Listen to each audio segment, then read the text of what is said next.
I am a ridiculous person. Now they call me a madman.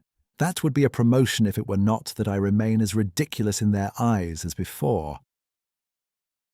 But now I do not resent it. They are all dear to me now, even when they laugh at me. And indeed it is just then that they are particularly dear to me. I could join in their laughter, not exactly at myself, but through affection for them, if I did not feel so sad as I look at them. Sad because they do not know the truth, and I do know it. Oh, how hard it is to be the only one who knows the truth, but they won't understand that. No, they won't understand it. In old days, I used to be miserable at seeming ridiculous, not seeming, but being. I have always been ridiculous, and I have known it perhaps from the hour I was born. Perhaps from the time I was 7 years old, I knew I was ridiculous. Afterwards, I went to school, studied at the university, and the more I learned, the more thoroughly I understood that I was ridiculous. So that it seemed in the end as though all the sciences I studied at the university existed only to prove and make evident to me, as I went more deeply into them, that I was ridiculous. It was the same with life as it was with science. With every year, the same consciousness of the ridiculous figure I cut in every relation grew and strengthened. Everyone always laughed at me, but not one of them knew or guessed that if there were one man on earth who knew better than anybody else that I was absurd, it was myself, and what I resented most of all was that they did not know that. But that was my own fault. I was so proud that nothing would have ever induced me to tell it to anyone. This pride grew in me with the years, and if it had happened that I allowed myself to confess to anyone that I was ridiculous, I believe that I should have blown out my brains the same evening. Oh, how I suffered in my early youth from the fear that I might give way and confess it to my schoolfellows. But since I grew to manhood, I have for some unknown reason become calmer, though I realize my awful characteristic more fully every year. I say unknown, for to this day I cannot tell why it was. Perhaps it was owing to the terrible misery that was growing in my soul through something which was of more consequence than anything else about me, that something was the conviction that had come upon me that nothing in the world mattered. I had long had an inkling of it, but the full realization came last year almost suddenly. I suddenly felt that it was all the same to me, whether the world existed or whether there had never been anything at all. I began to feel with all my being that there was nothing existing. At first, I fancied that many things had existed in the past, but afterwards, I guessed that there never had been anything in the past either, but that it had only seemed so for some reason. Little by little, I guessed that there would be nothing in the future either. Then I left off being angry with people and almost ceased to notice them. Indeed, this showed itself even in the pettiest trifles. I used, for instance, to knock against people in the street, and not so much from being lost in thought. What had I to think about? I had almost given up thinking by that time. Nothing mattered to me, if at least I had solved my problems.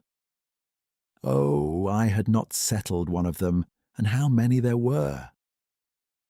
But I gave up caring about anything, and all the problems disappeared. And it was after that that I found out the truth. I learnt the truth last November, on the 3rd of November to be precise, and I remember every instant since. It was a gloomy evening, one of the gloomiest possible evenings. I was going home at about 11 o'clock, and I remember that I thought that the evening could not be gloomier, even physically. Rain had been falling all day, and it had been a cold, gloomy, almost menacing rain. with, I remember, an unmistakable spite against mankind. Suddenly, between 10 and 11, it had stopped and was followed by a horrible dampness, colder and damper than the rain, and a sort of steam was rising from everything, from every stone in the street, and from every by-lane if one looked down it as far as one could. A thought suddenly occurred to me that if all the street lamps had been put out, it would have been less cheerless, that the gas made one's heart sadder because it lighted it all up. I had had scarcely any dinner that day, and had been spending the evening with an engineer, and 2 other friends had been there also. I sat silent. I fancy I bored them. They talked of something rousing, and suddenly they got excited over it. But they did not really care, I could see that, and only made a show of being excited. I suddenly said as much to them. "My friends," I said, "you really do not care one way or the other." They were not offended, but they laughed at me. That was because I spoke without any knot of reproach, simply because it did not matter to me. They saw it did not, and it amused them. As I was thinking about the gas lamps in the street, I looked up at the sky. The sky was horribly dark, but one could distinctly see tattered clouds, and between them fathomless black patches. Suddenly I noticed in one of these patches a star, and began watching it intently. That was because that star had given me an idea. I decided to kill myself that night. I had firmly determined to do so 2 months before, and poor as I was, I bought a splendid revolver that very day and loaded it. But 2 months had passed, and it was still lying in my drawer. I was so utterly indifferent that I wanted to seize a moment when I would not be so indifferent. Why, I don't know. And so for 2 months, every night that I came home, I thought I would shoot myself. I kept waiting for the right moment. And so now, this star gave me a thought. I made up my mind that it should certainly be that night. And why the star gave me the thought, I don't know. And just as I was looking at the sky, this little girl took me by the elbow.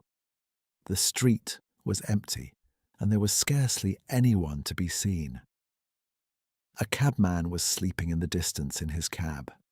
It was a child of 8 with a kerchief on her head, wearing nothing but a wretched little dress all soaked with rain. But I noticed her wet, broken shoes, and I recall them now. They caught my eye particularly. She suddenly pulled me by the elbow and called me. She was not weeping, but was spasmodically crying out some words which could not utter properly, because she was shivering and shuddering all over. She was in terror about something, and kept crying, "Mammy! Mammy!" I turned facing her. I did not say a word and went on.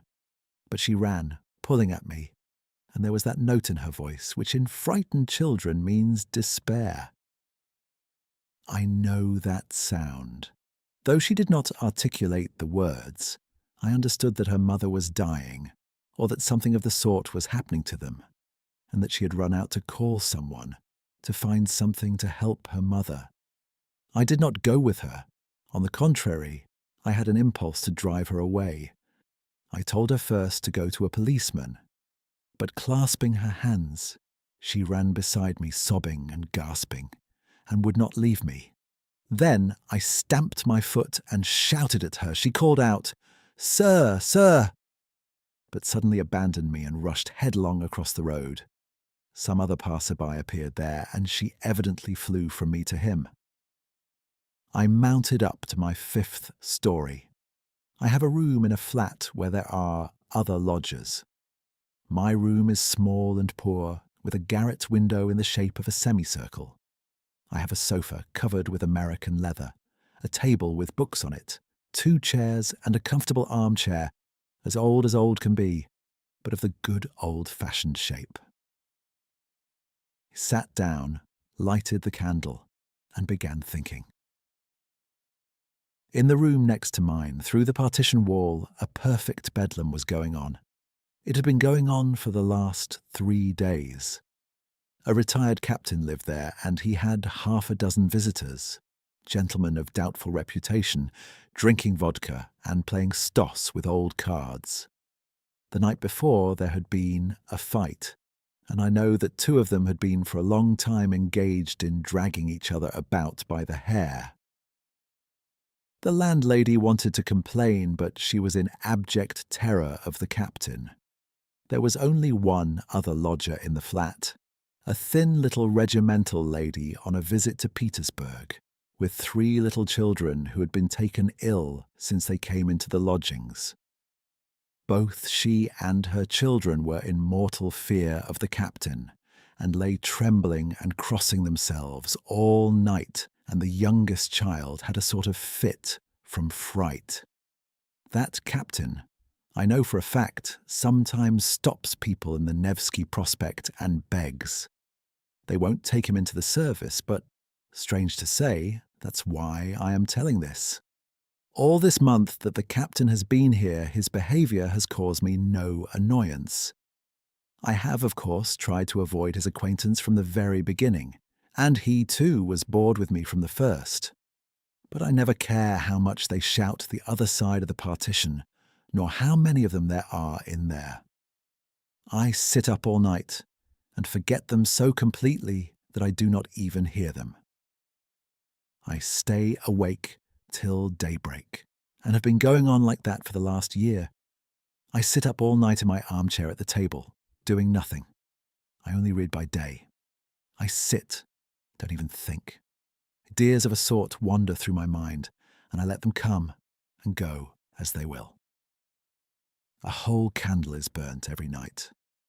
I sat down quietly at the table, took out the revolver and put it down before me. When I had put it down, I asked myself, I remember, is that so? And answered with complete conviction, it is. That is, I shall shoot myself. I knew that I should shoot myself that night for certain, but how much longer I should go on sitting at the table, I did not know.